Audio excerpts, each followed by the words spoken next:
am of the opinion that you have to say yes to anything that life throws at you, and try it at least once. In 2011, I was invited to submit to the Maisha Doc Lab in Uganda. They asked me to submit, so I had to find something to shoot or not, but most likely shoot a documentary within 3 weeks in Uganda. So I went to the internet and I Googled what was happening in terms of culture in Kampala, and I found this poetry recital, and the story was all about like the revival of the ancestral art of spoken word being brought to an urban setting. And I wrote a treatment and I submitted on the same day.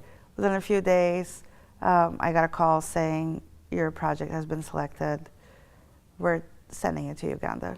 On the way back to the airport, I was informed that the subject of my documentary was Idi Amin's grandson. And my brain just went like, I gotta go back and learn more about this guy.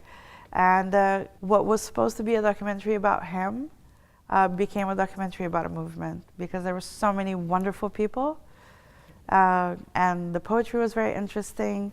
The state of things in Uganda is very interesting, if not ideal, for me especially, because I grew up in a dictatorship, in a family that always had a lot of artists, poets, musicians coming around the house to talk about the things that you cannot talk about in public. So for me, it was like being able to participate in the conversations that I overheard as a child, but like as the older person now, and listen to what they had to say. So my movie is called Somebody Clap For Me. I knew the title exactly on the first day that I arrived in Uganda to do research for that short film at Maisha. Some of my lab mates took me to this poetry night called Poetry in Session. It was at an art gallery.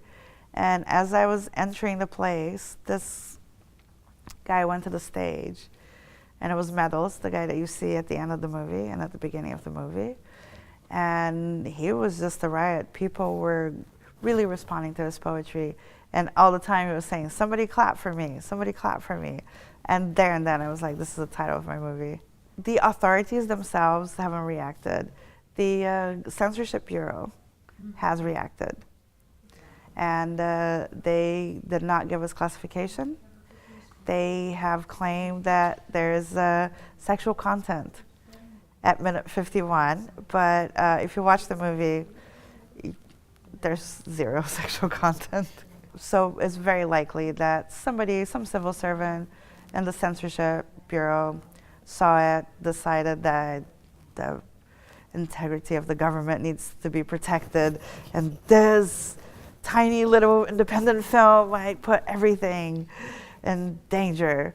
I don't know. I think it's a silly move. It's probably some civil servant that wants to, you know, show that he's working. Or she, I don't know, maybe it's a woman. I don't personally think that the government itself has seen the movie.